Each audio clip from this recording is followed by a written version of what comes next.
but anyway, I had a negative relationship with conflict for a long time, but ultimately I had to redefine it. And negative conflict is bad, but a lot of conflict can be good if there is obviously a fruitful result at the end of it.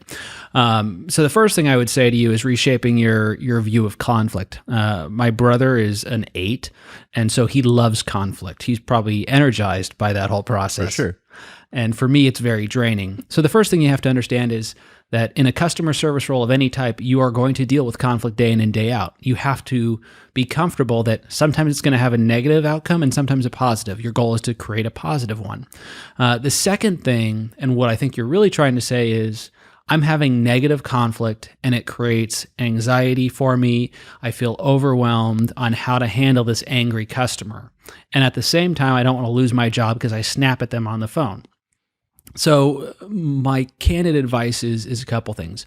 One is you've got to be empathetic, you got to try and put yourself in their shoes.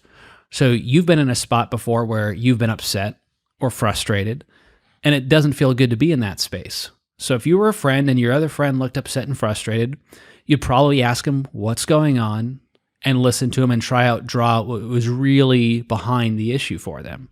You would also then discover if you had any part in that. And even when you didn't, you can still feel sorry that they're struggling with that and communicate that in the discussion. But further than that, if you take the focus off of yourself and say, how do I bring comfort to the person who's in a discomfort stage, if you will, or angry, then it's more empowering to you versus feeling like you're threatened.